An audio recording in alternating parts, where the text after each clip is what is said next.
Real estate में non productive area में पैसा पार्क हो जाता है, जिसकी वजह से मुल्क की इकॉनमी को कोई खास फायदा नहीं होता, बल्कि कुछ मखसूस लोग फायदा उठा रहे होते हैं। होता ही है कि रियल एस्टेट के अंदर लोग अपनी ज़िंदगी भर की जगह खुद ही आपसे इन्वेस्ट कर रहे हो। आप अल गुरैर गीगा में भी आए तो एज जूनियर सेल्स एग्जीक्यूटिव हैं, लेकिन माशाल्लाह आप डायरेक्टर सेल्स एंड मार्केटिंग के ओहदे पर थे जब आप वहाँ से निकले। सेल्स एंड मार्केटिंग में हमारी रियल एस्टेट के अंदर R&D की क्या अहमियत है? जब आप एज ए डेवलपर काम कर रहे हैं, वो जो प्रोडक्ट है वो आपने अपने कस्टमर्स को बेचनी है, तो यू नीड टू अंडरस्टैंड कि कस्टमर की बाइंग पावर क्या है, ठीक है, what is the right time. अगर हम पाकिस्तान के अंदर एक एवरेज डेवलपर बिल्डर्स को देखें, जो लोग प्रोजेक्ट लॉन्च करते हैं, इनमें most of time project deliver नहीं हो पाते। Sales is a different ball game, marketing is a different ball game, branding is a different piece of work. अभी आजकल विंटर्स हैं, अब मूंगफली वालों को देखो, गर्मी आ जाएगी, फ्रेश जूस वाले आ रहे हैं। सर इस मुल्क में आप अगर काम देखें, अगर आप डेडिकेटेड हो और आप काम करना चाहते हो, तो मैं नहीं समझता कि आपके लिए कोई हेडेक है। अस्सलाम वालेकुम, तनवीर मुगल हियर। आज मैं हाजिर हूँ अपने प्रोग्राम के नेक्स्ट एपिसोड के साथ, और आज मेरे साथ मेहमान खुसूसी हैं इमरान मलिक साहब। इमरान मलिक साहब माशाल्लाह हमारी मार्केट की एक जानी पहचानी शख्सियत है, और इस वक्त मार्केट के अंदर माशाल्लाह हाइड वन और रेजेंट डेवलपमेंट के नाम पे माशाल्लाह ये अपने प्रोजेक्ट्स को लीड कर रहे हैं, और इससे पहले भी अल गुरैर गीगा के ये डायरेक्टर सेल्स एंड मार्केटिंग रह चुके हैं, जिसकी वजह से ये हमारे डीलर कम्युनिटी के अंदर या रियल एस्टेट कम्युनिटी के अंदर एक बहुत बड़ा नाम माशाल्लाह जाना पहचाना नाम जाना जाता है। आज हम इमरान भाई के साथ गुफ्तगू करेंगे, जिसमें हम एक तो इमरान भाई की सक्सेस स्टोरी को कवर करेंगे, कैसे इन्होंने काम शुरू किया और किन असूल और ज़वाबित के तहत, किन डिसिप्लिन के तहत माशाल्लाह चलते हुए आज ये इस लेवल पे पहुंचे हैं।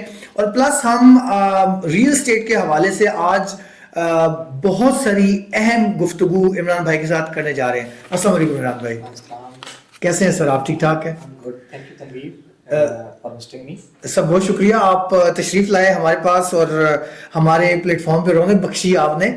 तो जैसे मैंने आपका तारुफ करवाया सर के मैंने सबसे पहले मेरी भी जो मुलाकात आपसे हुई थी अल गुरैर गीगा की चीज़ें आप माशाल्लाह लीड कर रहे थे, तो उस वक्त मुलाकात हुई थी। तो आप कुछ अपना थोड़ा तारुफ करवाएं कि बेसिकली आपका एजुकेशनल बैकग्राउंड क्या है, रियल एस्टेट में आप कैसे आए? देखें, आज की डेट में तो आपको जितने भी रियल एस्टेट के एक्सपर्ट्स मिलेंगे, अब तो ये फुल टाइम एक इंडस्ट्री बन चुकी है। बट जब मैंने अपना कैरियर स्टार्ट किया था right after my college and uni back in 2005, तो उस वक्त पाकिस्तान में नॉर्मली रियल एस्टेट का कोई फ्यूचर नहीं था, और उसको लोग नॉर्मली जानते भी नहीं थे। पिंडी इस्लामाबाद की मार्केट में CDA was the brand, RDA was there. In fact उस वक्त DG भी एग्जिस्ट नहीं करता था, इट वाज DG इस्लामाबाद। ठीक है। तो luckily I got the chance. मैं कुछ जॉब्स आई थी अल गुरैर गीगा के अंदर, मैंने अप्लाई किया वहाँ पे, एंड जो मेरी पहली जॉब थी, I was the junior sales executive. Junior sales executive जी, बैक इन 2005।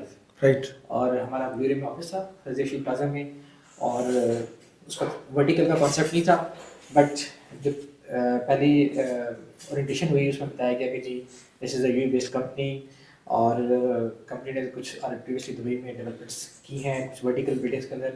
ये एक DJ फेज 2 एक हाउसिंग सेक्टर बनने जा रहा है रवात के पास, वहाँ पे कंपनी ने लैंड परचेज कर लिया, we have to build the high rise developments and mixed use developments, और this is the office.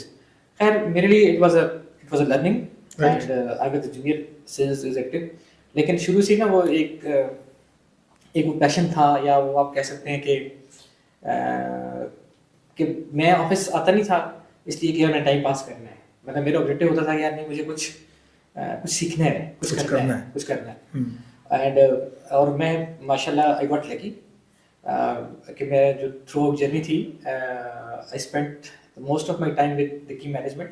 Haji Rafiq Sahab he was the owner of the company, और मैं तो समझता हूँ कि मेरी जो प्रोफेशनल जर्नी में उनका बड़ा साथ उनका था, रोल था। हमारे पहले चीफ ऑपरेटिंग ऑफिसर थे मिस्टर यूसुफ पिकार, ही वाज माय बॉस, और प्रोफेशनली मैं उनसे बड़ा इंस्पायर हूँ। ही वाज द वन जिन्होंने मुझे मोटिवेट किया, ब्रीफ किया, और ये फिर कैरियर स्टार्ट हो गया। फिर हम 2007 में we move to DHA phase 2, यहाँ पर हमारा इस कॉर्पोरेट ऑफिस था, साइट ऑफिस था, इसी को हमने एज हेड ऑफिस ऑपरेट कर लिया। और फिर हमने ये आपकी गोल्ड कस्ट की डेवलपमेंट्स, उस वक्त फिर हमने giga mall world centre launch किया, defence residency, Lincoln tower, defence executive apartments, giga business avenue, capital business avenue, commercial plots and many more. So ये बड़ा एक थ्रू आउट एक जर्नी रही जिसमें हमने इसको सीखा। और तनवीर, इसमें अच्छी बात जो थी मैं आपको शेयर करूं कि क्योंकि मैं शुरू से कंपनी में साथ था, तो रिसेशन भी आया, स्लम भी था, पॉलिटिकल स्टेबिलिटी भी आई, तो काम भी साइड पे रुक गया, कस्टमर्स को फेस करना। सो मैंने ये जो एक रियल एस्टेट के जो सारे बेसिक फंडामेंटल्स हैं as a project from concept till execution, वो सारे ही मैंने देखे। ठीक है। उन सब में ही मैंने मुझे टाइम मिला, and thanks to the management कि दे सपोर्टेड मी। और हमने जो पहला हमारा प्रोजेक्ट था जो हमने डिलीवर किया, it was the first vertical building in this area, Lincoln tower. It was a 20 story residential building जो हमने पहली बिल्डिंग हैंड ओवर की। फिर उसके बाद छोटे लो राइज क्लस्टर्स थे from sales till execution.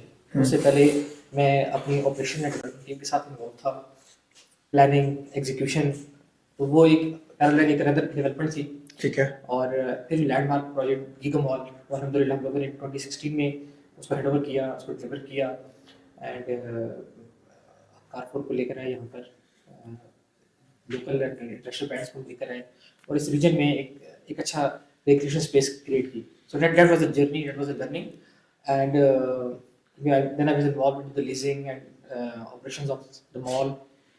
It was a good journey, अल्हम्दुलिल्लाह मैंने बहुत कुछ सीखा। मैंने बस 2017 में ये रियलाइज किया और डिसीजन किया कि भाई मैंने कुछ अपना काम करना है, ठीक है। I need to move on. Right. तो उस वक्त मैंने अपने एमडी से रिक्वेस्ट की कि जी मैं कुछ करना चाहता हूँ, देख लो कर लोगे। मैंने कही मैं कर लूँगा, but eventually it took me 1.5 year कि वो कंपनी से जाना, यू नो, एक डिपार्चर प्रोसेस था। मुझे भी 12-13 साल 14 साल कंपनी में सर्व किया था। It was a good time, it was a good company. मेरे लिए भी एक मुश्किल डिसीजन था छोड़ना, but finally 30th of April was the cut off, 2019 was the last day ठीक है। in the company। और फिर हमने एक कंपनी फॉर्म की बाय द नेम ऑफ वसत डेवलपर्स। ठीक है। जी, और अल्हम्दुलिल्लाह हम लोगों ने based on our previous profile and experience हमने मार्च से ये पीस ऑफ लैंड खरीदा। ठीक है। अल्हम्दुलिल्लाह वी वर लकी कि this was the first time in history of Emaar Pakistan की ईमार ने अपनी जो कमर्शियल प्लॉट है किसी थर्ड पार्टी को बेचे एज अ डेवलपर। हम्म। और फिर हमने वहाँ पे अपना जो ड्यू प्रोसेस है वो स्टार्ट किया, बीच अप्रूवल, रेगुलेटरी फेज, और मीनवाइल कोविड हिट हुआ। साल 1.5 साल हमें वेट करना पड़ा इस प्रोसेस के अंदर, बट अल्हम्दुलिल्लाह दिसंबर 21 में हम लोगों ने अपनी सारी जो अप्रूवल है रेगुलेटरी की वो सब कंप्लीट की, और कोविड से निकल चुके थे। और जैन 22 में इसको फॉर्मली हाइट पार्क 1 को हम लोगों ने लॉन्च किया। ठीक है। और आज अल्हम्दुलिल्लाह अल्लाह के फजल से उसका स्ट्रक्चर वर्क कंप्लीट हो चुका है, इंटरनल इलेक्ट्रिकल प्लम्बिंग वर्क्स हो चुकी हैं, plaster work has been done, and इंशाल्लाह ताला वेरी होपफुल कि एंड ऑफ दिस ईयर हम उसकी पोजीशन जो है वो कस्टमर्स को डिलीवर करना शुरू कर देंगे। इनफैक्ट हमारा जो रिटेल है वहाँ पे इट्स अ मिक्स डेवलपमेंट जी। ठीक है। तकरीबन 3 लाख स्क्वायर फीट की बिल्डिंग है। ठीक है। और इमार की पहली वर्टिकल डेवलपमेंट है इमार इस्लामाबाद की। ठीक है। और ये पहली रिटेल डेवलपमेंट है वहाँ पे, तो इंशाल्लाह it will be very addition. और this is one of a very unique and boutique project. ठीक है। और जिस रेट बेचा हम लोगों ने आज से 3 साल पहले, आज उसकी जो रेट्स हैं वो डबल हो चुके हैं वहाँ पे अपार्टमेंट्स के। ठीक है। अल्हम्दुलिल्लाह लोग वेटिंग में खड़े हैं, वी हैव अ क्यू, जो लोग इंटरेस्टेड हैं कि उनको हाइट पार्क का अपार्टमेंट मिले। ठीक है। So we got very good response, और ये सारा का सारा काम हम लोगों ने पिछले 2-2.5-3 साल में किया है, जिसको मार्केट में लोग नॉर्मली रिसेशन का नाम देते हैं। ठीक है। एंड फिर last year I formed another company by the name of Region developments.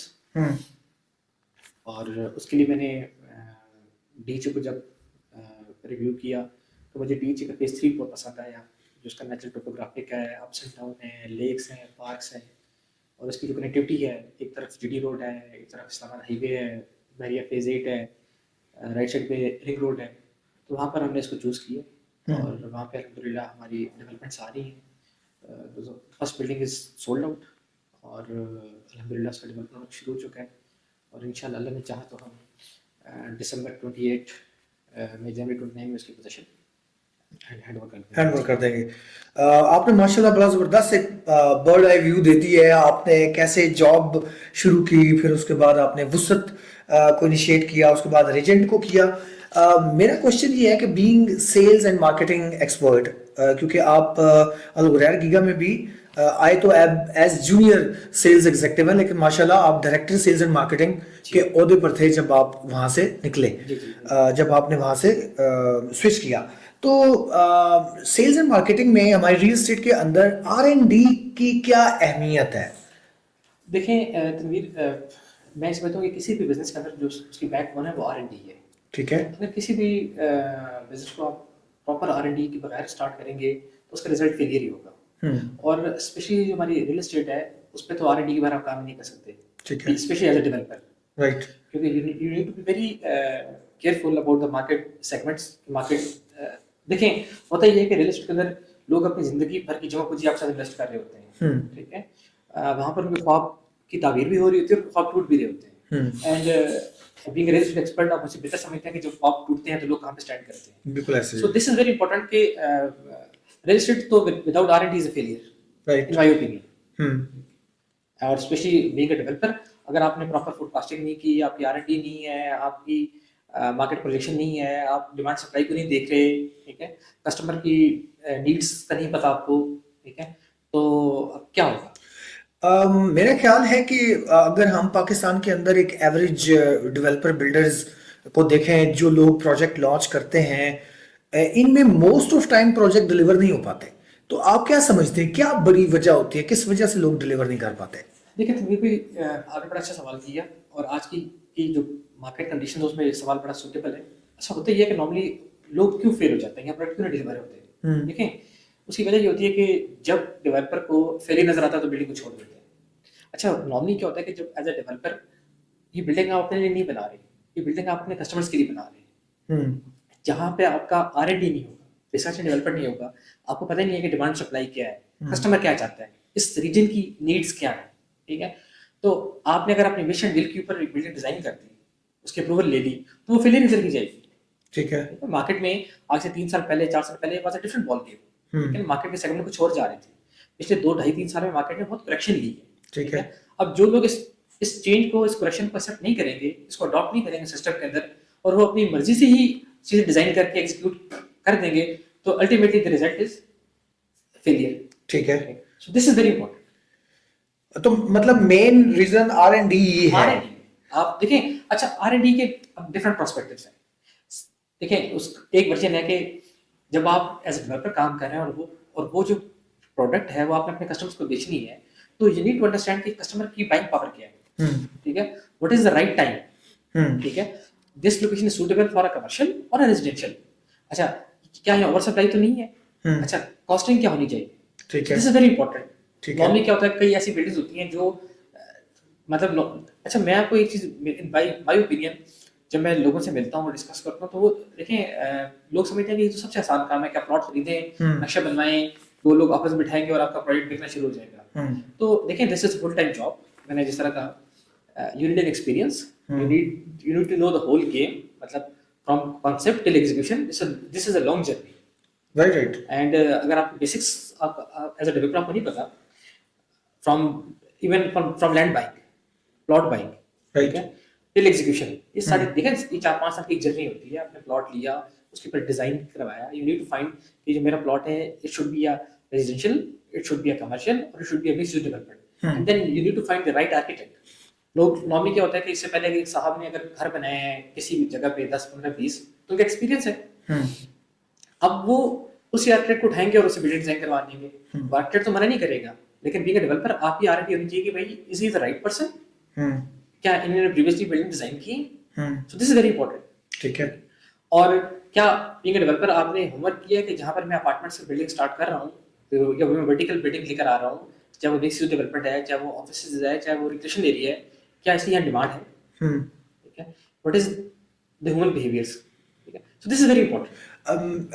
आपकी ये सारी बात को अगर मैं अपने अल्फाज में बयान करूं, तो बिल्डर को डे फर्स्ट से ह्यूमन सेंट्रिक, जिन लोगों ने आके वहां रहना है, उनके पॉइंट ऑफ व्यू से उसको सोचना होगा कि यहाँ आके रहेंगे कौन, अच्छा तनवीर भाई, मैं बसेंगे तो कौन। देखिए, जिन बिल्डिंग्स, देखिए मैं जब अपना प्रोडक्ट डिजाइन करता हूँ तो मैं अपने आप को एज कस्टमर ट्रीट करता हूँ ठीक है। कि मैंने कल इस बिल्डिंग में रहना है, so I need to make sure कि इस बिल्डिंग में क्या क्या फीचर्स होने चाहिए, इस अपार्टमेंट में क्या क्या एबिलिटीज होनी चाहिए, इसके क्या क्या लेआउट्स होना चाहिए। तो हमारी बिल्डिंग्स इंशाल्लाह जब भी विजिट करेंगे, आपने देखी भी है हमारे मॉडल अपार्टमेंट, आप देखेंगे उसको हमने प्रॉपर्ली, एक तो उसमें सनलाइट को रखा है, वेंटिलेशन को हमने मैनेज किया है। ठीक है। I need to make sure कि जब मैं बैठता हूँ आर्किटेक्ट के साथ तो हमेशा ये कहते हैं कि सर आप तो बड़ा टफ टाइम देते हैं, क्योंकि मेरी कोशिश होती है कि देखें जब कल किसी कस्टमर ने आना है, उसने रहना है यहाँ पर, तो देखें हमने उसको घर देना है, एक फील देनी है, एक लिविंग एक्सपीरियंस देना है। उसके लिए I need to make sure कि जी इनके एसी काउंटर यूनिट कहाँ पार्क होंगे, इनका गीजर कहाँ पे इंस्टॉल होगा, इनका लॉन्ड्री एरिया कहाँ पर आएगा, वॉशिंग मशीन कहाँ पर आएगी, सो this is very important, right. ठीक है। बाथरूम का साइज क्या है, बेडरूम का साइज क्या है, लिविंग एरिया कहाँ है, टीवी कहाँ पर आएगा। सो इवन अब जस्ट गिव एग्जांपल कि कई अपार्टमेंट बिल्डिंग्स को अगर आप देखते हैं तो उसमें छोटी सी चीज है, बेडरूम नहीं है, बेडरूम नहीं है, अच्छा कोई बेसिक अम्यूनिटीज नहीं है जहाँ पे लोग आके they should spend some quality time, ठीक है। कोई ऐसा छोटा सा कम्युनिटी हॉल नहीं है, ठीक है, they don't have a sun room. तो इंशाल्लाह हमारी जो बिल्डिंग्स हैं वो अपार्टमेंट्स नहीं है, वो प्रोजेक्ट्स नहीं है, they have the complete experience. आप हमारी बिल्डिंग्स में आकर देखेंगे, विजिट करेंगे, हमने जो बेसिक कम्युनिटीज हैं, सिटीजन रूम बना दिया जहाँ पे लोग बैठे हैं, छोटा सा कम्युनिटी हॉल बना दिया ताकि वो उनकी कल बच्चों की बर्थडेज हैं, कुछ छोटा सा घर में फैमिली इवेंट है, दे should spend the quality time. Rooftop barbecue areas बना दिए हैं, ग्रिल्स लगा दिए हैं कि आप अपना बारबेक्यू आए वहाँ एंजॉय करें, ठीक है। सनरूम बना दिया, छोटा सा चिल्ड्रन प्ले एरिया बना दिया, ठीक है। एक कॉमन लॉन्ड्री एरिया बना दिया, मशीन्स इंस्टॉल कर दी हैं ताकि they should feel an experience. देखिए होता ही है कि जब हम बाहर जाते हैं तो वहाँ पे हम जिन बिल्डिंग्स में, जिन प्रोजेक्ट्स में रहते हैं, उनमें सारे एक्सपीरियंसेस हैं, तो क्या हम यहाँ नहीं दे सकते? बिल्कुल दे सकते हैं। तो somebody has to take a step। अच्छा, इसमें पहले R&D, फिर उसके बाद उसको उसकी डिजाइनिंग, उसकी प्लानिंग, पूरा लिविंग एक्सपीरियंस देने की आपने बात की है। अब मुझे बताएं कि बीइंग मार्केटियर, एक लोकेशन है, अच्छी लोकेशन है जिस पे अच्छी प्लानिंग हुई है, R&D भी हुई है कि यहाँ लोग रहेंगे आके। अगर आपको मैं ये कहूँ कि लोकेशन एंड और branding, which is most important thing in project? देखिए अगर आप मुझसे एज अ डेवलपर पूछेंगे तो लोकेशन, ठीक है, और एज अ मार्केटिंग पूछेंगे तो ब्रांडिंग, ठीक है। लेकिन मैं समझता हूँ कि अच्छी लोकेशन जो है वो इटसेल्फ अपने आप को एज अ ब्रांड प्रमोट कर रही होती है, ठीक है। और अगर लोकेशन अच्छी नहीं है तो डेफिनेटली वहाँ पे you need a big role from the branding and marketing, ठीक है। Just to push and pull the customers. But एक अच्छी लोकेशन जो है is always very helpful to excel itself. मैं इसमें मार्केटिंग के किरदार का एक थोड़ा सवाल पूछना चाहता हूँ। देखें, अल गुरैर गीगा का आपने जिक्र किया, इवन आपका हाइड पार्क माशाल्लाह इस्लामाबाद हाईवे के ऊपर बहुत अच्छी लोकेशन के ऊपर है। अल गुरैर गीगा जो है वो एक ऐसी जगह पर है जहां पर आज भी बहुत बड़ा फुटफॉल है। अब तो एक स्टैब्लिश ब्रांड बन चुका, इवन देन अगर हम 5-10 साल पीछे चले जाएं, इतनी अच्छी लोकेशन होने के बावजूद भी उन्होंने अपनी मार्केटिंग के ऊपर अच्छी खासी स्पेंडिंग की है। देखें जस्ट गिव एन एग्जांपल, आप उससे बेहतर समझते हैं कि देखें जो मार्केटिंग ब्रांडिंग है ये तो एक 24/7 कंटिन्यूस प्रोसेस है, ठीक है।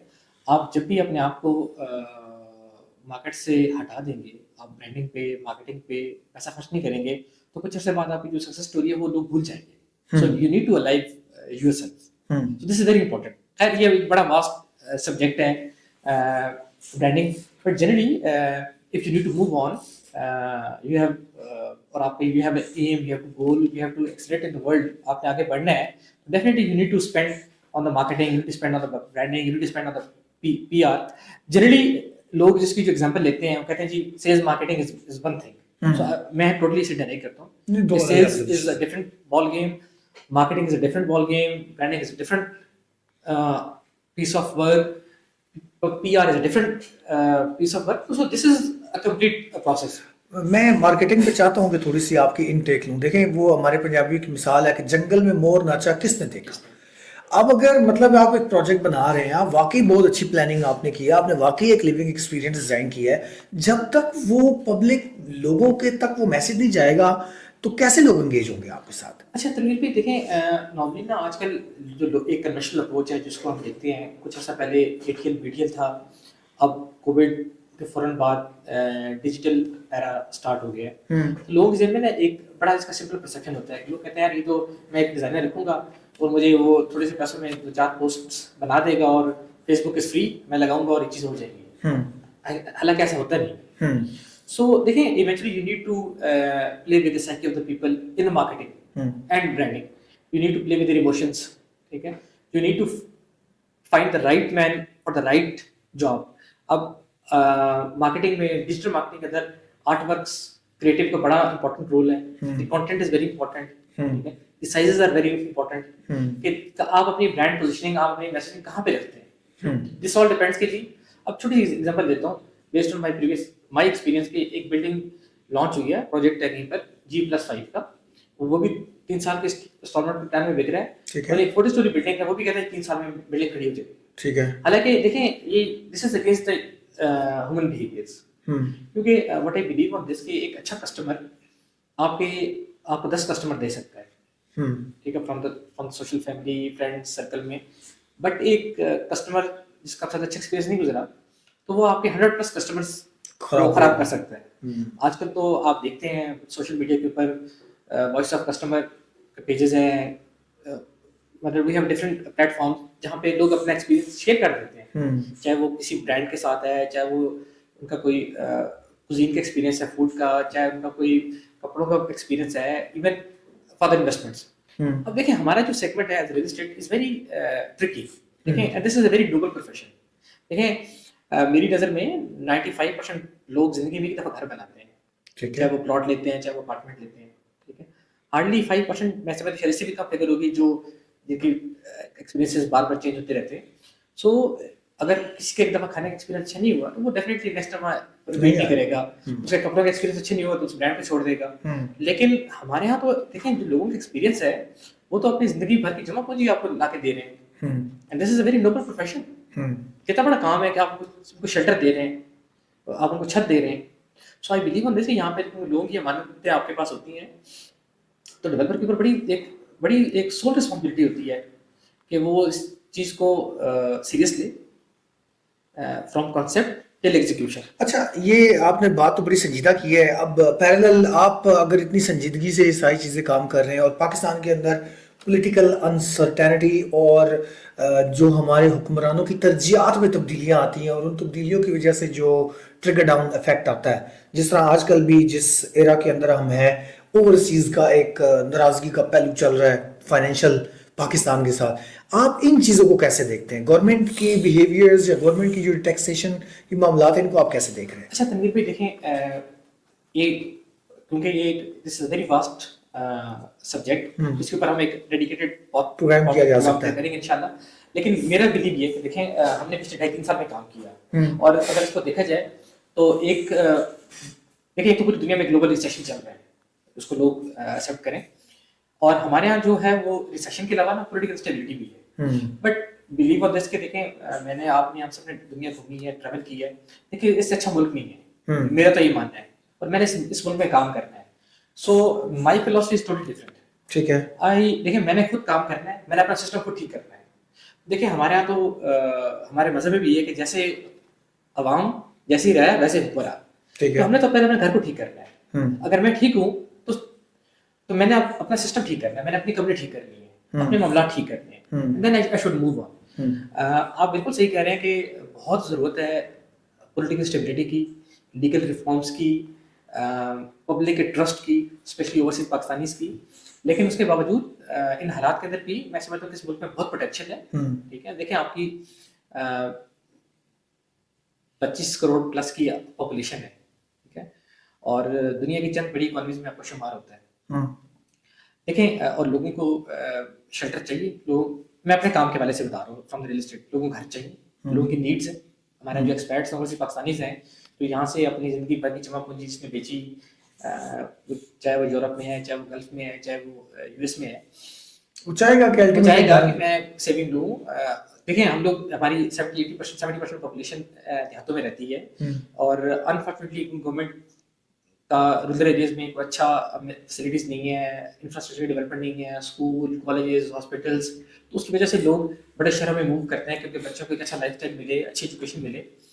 तो उसके लिए हालत नहीं होती है कि वो अपनी सेविंग से प्लॉट ले, घर ले, अपार्टमेंट ले और अपने बच्चों को एक अच्छा लाइफस्टाइल दे। सो इस काम को तो करने के लिए बहुत कुछ ये गवर्नमेंट की रिस्पॉन्सिबिलिटी है, लेकिन मैं समझता हूँ कि अगर हम गवर्नमेंट पे बैठे रहेंगे तो फिर हम बैठे ही रहेंगे। लेकिन दुनिया कहाँ से कहाँ चली गई, हमारे साथ इंडिया है, बांग्लादेश है, ठीक है, क्या हम उस we are in the queue? मैं तो समझता हूँ क्यू में भी नहीं खड़े, लेकिन हमने काम तो करना है। अगर आप और मैं काम नहीं करेंगे और हम बैठे रहेंगे कि काम हमें तब करना है जब गवर्नमेंट स्टेबल हो जाएगी या गवर्नमेंट एक रिफॉर्म्स लेकर आएगी, तो फिर काम करेंगे। वो तो काम फिर काम हो गया। So we need to move on. Okay, अच्छा सर, इस तरह की हमारी मार्केट के अंदर अगर हम रियल एस्टेट की मार्केट को देखें तो एक तरफ हाई राइज सेलिंग वाले लोग हैं, स्पेशलाइज्ड लोग हैं, आप उन लोगों में से हैं, और एक तरफ प्लॉट की मार्केट है, सारी जो दूसरी मार्केट है। हाई राइज सेलिंग कैसे की जाती है, इसके क्या ऐसे कोई राज और न्याज है जो आप शेयर करें ताकि हमारे जो नए यंगस्टर हैं वो उन चीज़ों को अडॉप्ट कर सके? अच्छा देखिए, फिर भी मैं ये समझता हूँ कि रियल एस्टेट में ये सारी चीज़ें फॉलो करती हैं। होता ये है कि नॉर्मली जब आप दुनिया के बड़े सिटीज़ को स्टडी करते हैं और इंफ्रास्ट्रक्चर को वहाँ का देखते हैं, तो नॉर्मली क्या होता है कि वहाँ पे एक सर्टेन टाइम के बाद ना सिटी लॉक हो जाता है।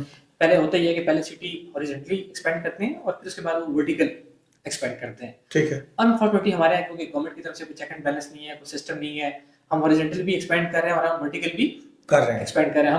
हमने अपनी इतनी कीमती एग्रीकल्चर लैंड्स को हाउसिंग सोसाइटी में कन्वर्ट करके रख दिया, ठीक है। तो वो एक मतलब मैं समझता हूँ कि गवर्नमेंट को उसको भी कंसिडर करना चाहिए कि जी आपकी जो बैरन लैंड्स है उसको आप यूज करें, जो अच्छी एग्रीकल्चर लैंड्स है उनको खुदाया इसके लिए तबाह मत करें। और फिर ये होता है कि नॉर्मली जब आपका सिटीज को आपने लॉक कर दिया, और देखिए इस्लाम में भी है कि आप एक सर्टेन एरिया के बाद आप नया शहर आबाद करें, छोटे शहर आबाद करें। और देखिए आप जब हम फिर एग्जांपल देते हैं यूरोप अमेरिका की, कि वहाँ पे जब वो एक टाउन प्लानिंग आती है तो उसमें वो एक कंप्लीट इंफ्रास्ट्रक्चर आता है, school, club house, hospitals, all the amenities, parks, ताकि उन लोगों को ये डिफरेंशिएट ना हो कि हम शहर में रह रहे हैं या गांव में रह रहे हैं। हमारे यहाँ तो शहरों का हालत आपके सामने है और देहातों की हालत भी आपके सामने है। इसलिए हमारे यहाँ बहुत ज्यादा माइग्रेशन हो रही है शहरों की तरफ। इसकी वजह से हमारा और शहरों का जो इंफ्रास्ट्रक्चर है वो सपोर्ट नहीं करता इतनी ज्यादा माइग्रेशन को। सो नॉर्मली मैं ये समझता हूँ कि देखिए कॉन्सेप्ट तो यही है, थ्योरी ये होती है कि जब शहर की घर की प्राइस एक आउट ऑफ रीच चली जाती है तो फिर वहाँ लोग वर्टिकल को प्रेफर करते हैं। ठीक है। हाँ, स्पेशली कोस्टल लाइंस के ऊपर वर्टिकल की डिफरेंट बॉल गेम होती है to enjoy the sea views and that is a different ball game, but generally this is the phenomena बड़े शहरों के अंदर और स्पेशली उन शहरों में जहाँ पे कोस्टल लाइंस हैं, ठीक है, सी फ्रंट डेवलपमेंट्स होती हैं। कराची में देखें, दुबई को देखें, आपका देखें ओवरऑल जो दुबई का सारा कोस्टल डेवलपमेंट के ऊपर है। आप न्यूयॉर्क को देखें, सिंगापुर को देखें, तो जितनी भी ये डेवलपमेंट्स हैं ये सब कोस्टल लाइंस के ऊपर होती हैं, ठीक है। हमारे यहाँ हमारा Islamabad is the capital of Pakistan, दुनिया का one of the beautiful city है। और अब जो पुराना इस्लामाबाद के जो शुरू के सेक्टर्स हैं उनकी टाउन प्लानिंग देखें बहुत अच्छी है, वहाँ पे घरों के रेट्स बहुत से चले गए। डेफिनेटली लोग ने शिफ्ट किया अपार्टमेंट की तरफ। This is one of the reason कि जिस एरिया में हम लोग बैठे हैं, DHA Bahria, the new phase of Islamabad, यहाँ पे इनिशियली शुरू में क्योंकि प्लॉट की प्राइसेस अफोर्डेबल थी, लोगों ने पहले प्लॉट्स में इन्वेस्ट करना शुरू कर दिया, घर बना लिए। अब कुछ एरियाज जो ऑलरेडी डेवलप्ड हो चुके हैं उस पर कॉस्ट ऑफ लैंड और cost of the house is too expensive, इसकी वजह से लोग अपार्टमेंट्स में प्रेफर करते हैं। तो सिर्फ जिस पर डिपेंड्स के क्लाइंट का बजट क्या है, उसकी डिमांड क्या है। इसके अलावा इमरान भाई जो एक चीज़ मैंने नोट की है कि अब हमारी जो बहुत बड़ी इनकम इस टाइम मुल्क के अंदर जो लोग बना रहे हैं वो यंगस्टर्स हैं जो आईटी के जरिए पैसा कमा रहे हैं, वो अब उस तरह के बड़े बड़े घरों में नहीं रहना चाहते हैं। असल में मैं ही समझता हूँ कि देखें, मेरा थोड़ा सा देखने का अंदाज डिफरेंट है। एक मैं दुनिया को देखता हूँ 9/11 से पहले, ठीक है, और एक मैं दुनिया को देखता हूँ कोविड से पहले और कोविड के बाद। अच्छा, क्योंकि कोविड ने हमारा पूरा जो लाइफस्टाइल है, पूरा जो एक ह्यूमन साइकिल है उसको चेंज करके रख दिया, ठीक है। अब आपने बड़ी अच्छी बात की कि अब जो हमारे नए यंगस्टर्स हैं, देखिए पहले कॉन्सेप्ट था, हम बात करें पुरहार रीजन की, कि बड़े घरों में रहने, खुली जमीन, बड़ा घर बना दो, बड़ा सेम बना दो, ये कर दो, वो कर दो। With the passage of time लोगों को रियलाइज हुआ कि यार बड़े घरों को तो मेंटेन करना बड़ा मुश्किल है, ठीक है। आप भाई अपार्टमेंट लें, कॉम्पैक्ट लिविंग है, अच्छा maintenance free, security, law and order maintained है। अच्छा, घर पे आपको घर के लिए you need a guard, you need a gardener, you need the house maintenance, external paint, जो भी है। अच्छा, फिर घर के इंटरनल मेंटेनेंस के लिए आपको चाहिए, तो जब आप किसी अच्छी डेडिकेटेड रेजिडेंशियल बिल्डिंग में रह रहे होते हैं तो वहाँ पे ये सारी अम्यूनिटीज आपको अंडर वन कॉल मिल रही होती हैं, ठीक है। और आपका जो लाइफस्टाइल है वो इम्प्रूव हो जाता है, ठीक है। आप अपने आप को सिक्योर फील करते हैं, ठीक है, and you have a good life, ठीक है, इजी टू मैनेज। आपने दरवाजा लॉक किया, यू आर मूविंग।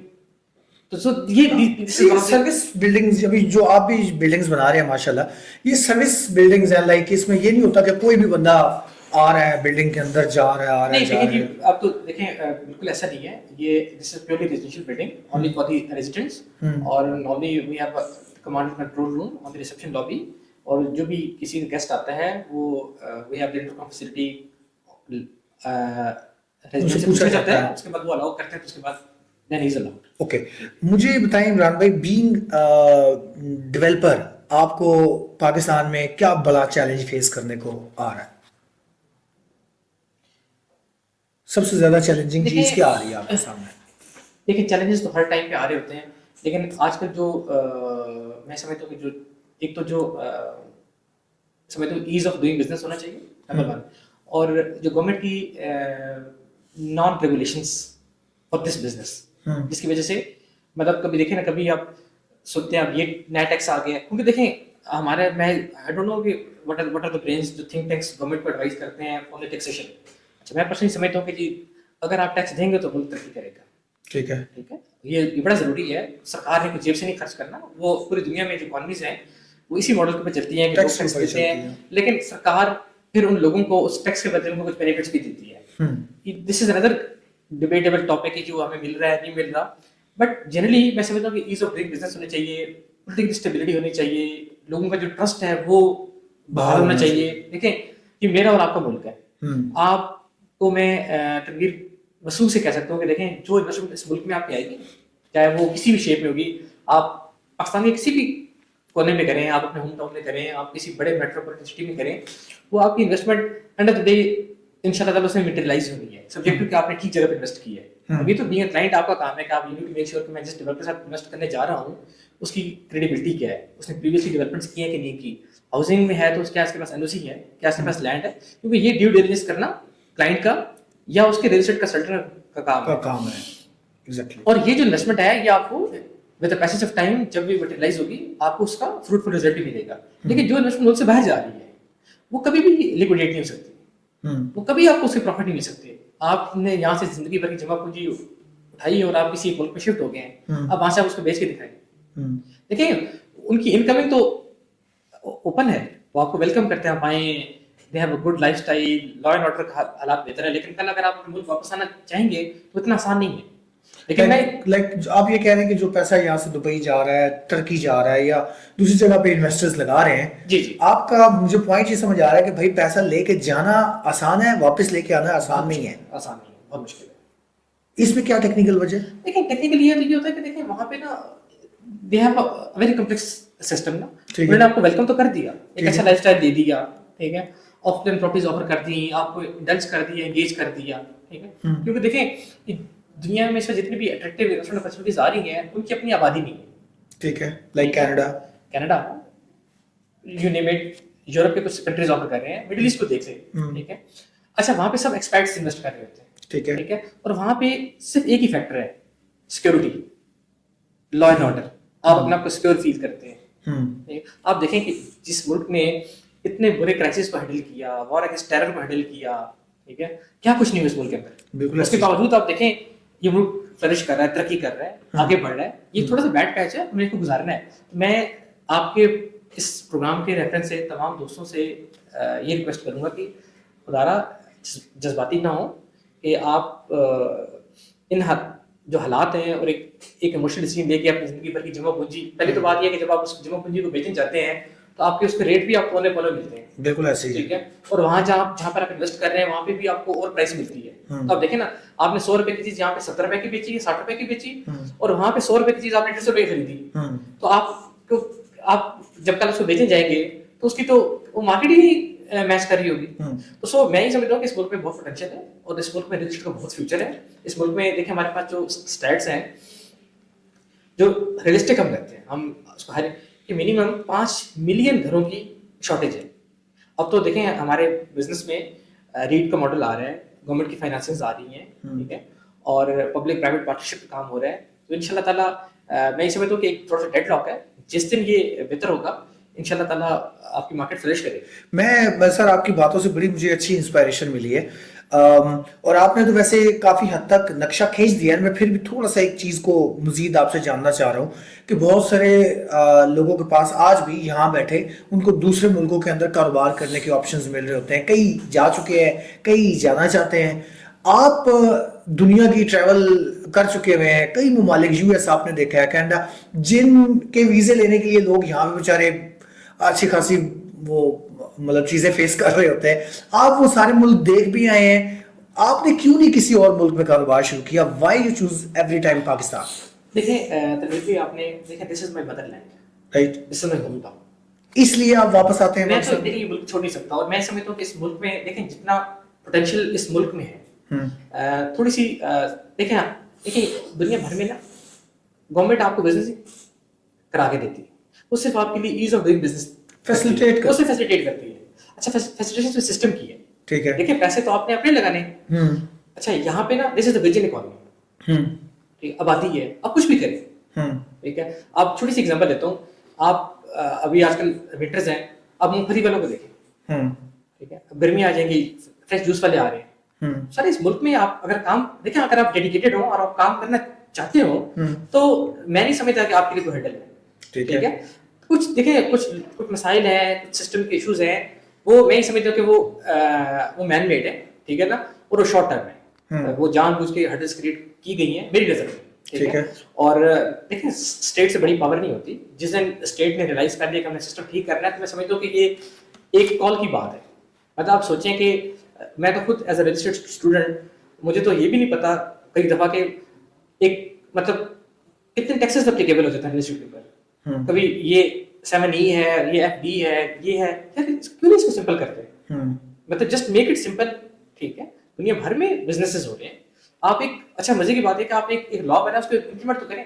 पहले आपने नॉन फाइलर और फाइलर, देखिए ये आप इसी से मैं एक बात ऐड करता हूँ, ये कितना कॉम्प्लेक्स सिस्टम है कि जी आप फाइलर हैं और आप नॉन फाइलर हैं। मैं ही समझता हूँ कि सरकार के पास हम सबका डेटाबेस है, सबका डेटा, हर वो पाकिस्तानी जिसका CNIC है, ही इज अ फाइलर, इसमें तो कोई साइंस ही नहीं है, ठीक है। और उसका आप क्यों सिस्टम कॉम्प्लेक्स करते हैं कि भाई आप रिटर्न फाइल नहीं करेंगे, आपकी ट्रांजेक्शन रुक जाए, इसको क्यों आप मतलब आप अच्छा मजे की बात ये होती है कि 3-4 दिन पहले, ये 2 दिन पहले मैंने चेयरमैन FBR की एक स्पीच सुनी, जिसमें उन्होंने बताया कि हमारे मुल्क में कितने डॉक्यूमेंटेड बिलियनियर्स हैं, ठीक है। आप डिलीवरी देखें कि यहाँ पर जो इतनी बड़ी बड़ी टाइकून्स बैठी हैं, वो इन बड़े शहरों में जो काम कर रही हैं, जो बड़े बड़े इंडस्ट्रीज हैं, लैंडलॉर्ड हैं, क्या वो बिलियनियर नहीं है? बिल्कुल है, ठीक है।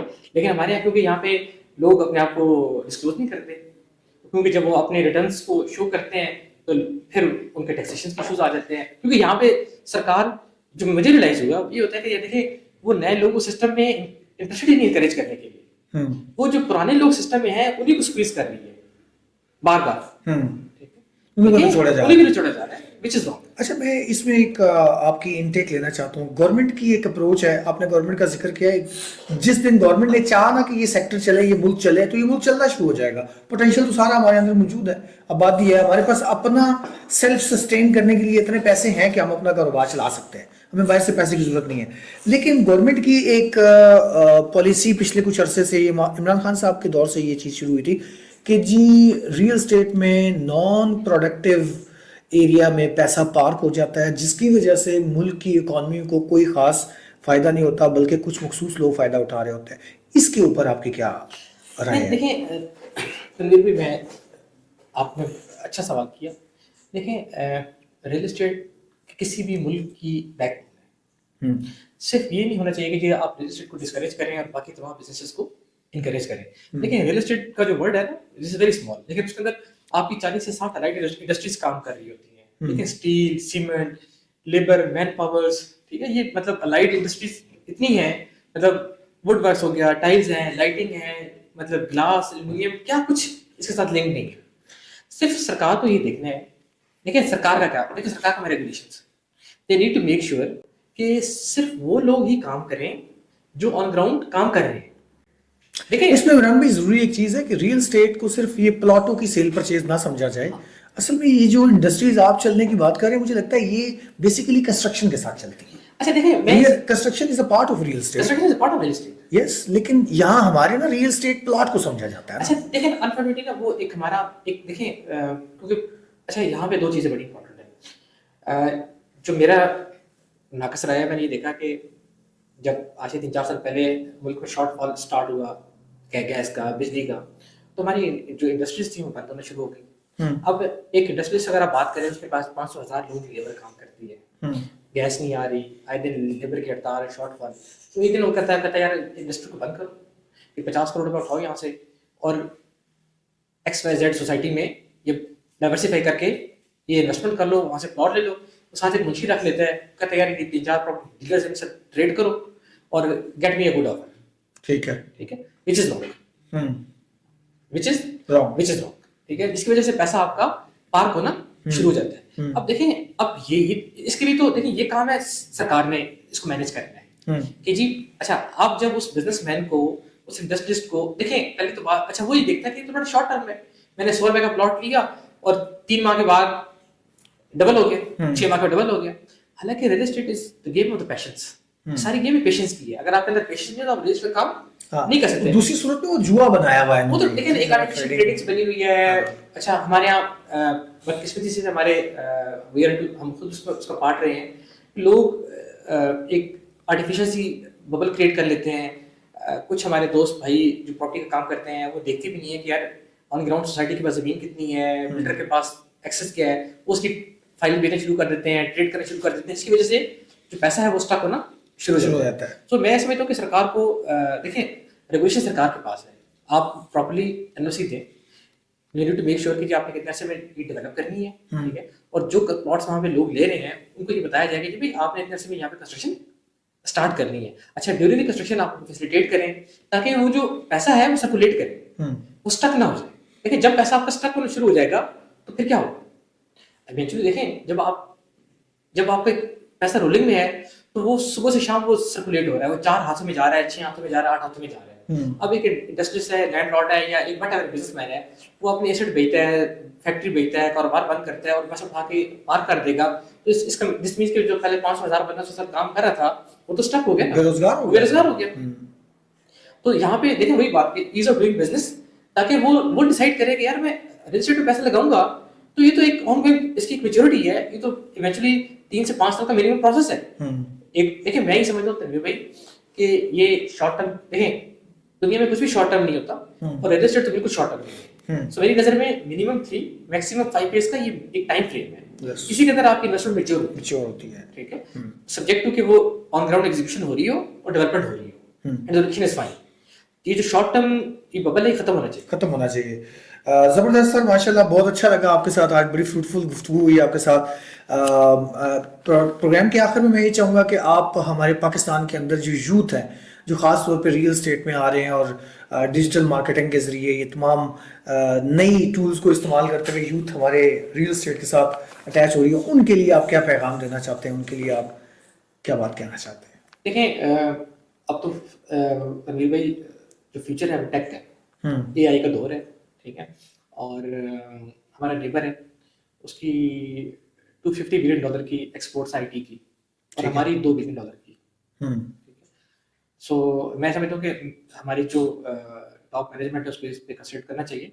बट अगर आप दुनिया के साथ अपने आप को लेके नहीं चलेंगे तो दुनिया से पीछे रह जाएंगे, क्योंकि दुनिया आपका वेट नहीं करेगी। ठीक है। सो जो फ्यूचर है चाहे वो किसी भी इंडस्ट्री का है, उसमें आपने अपने आप को लेटेस्ट टेक्नोलॉजी से अप टू डेट रखना है और आपने मार्केट नॉर्म्स को सीखना है, ठीक है। और जब when it comes to the real estate उसके जो फीचर्स हैं वो तो देखें, मैं समझता हूँ कि टेक इतनी तेजी से चेंज हो रही है कि हर 3 माह में नई चेंज आती है, ठीक है, आपकी एप्लीकेशन अपडेट हो रही है, नए सॉफ्टवेयर आ रहे हैं, नई टेक्नोलॉजी आ रही है। और मैं समझता हूँ कि माशाल्लाह मैं आपके प्रोग्राम देखता हूँ कि आप जिस तरह से रियल एस्टेट के बच्चों को, स्टूडेंट्स को, हम खुद स्टूडेंट हैं रियल एस्टेट के, कि आप रेगुलर अपडेट कर रहे होते हैं, नई चीज़ें सिखा रहे होते हैं। तो दीज आर द इनोवेशंस, ये सीखनी है तभी आप इसका मुकाबला कर सकेंगे। बट इसमें सबसे जो इम्पोर्टेंट चीज़ है आपने सीख ली, बट इसमें क्या है कि you have to be loyal with your customers, ठीक है, and you have a patience. Eventually हमारे यहाँ जो रातों रात एक कॉन्सेप्ट है ना कि जी आप रियल एस्टेट ज्वाइन करेंगे आप रातों रात अमीर हो जाएंगे। अमीर हो जाएंगे, ऐसा कुछ ऐसा कुछ नहीं है।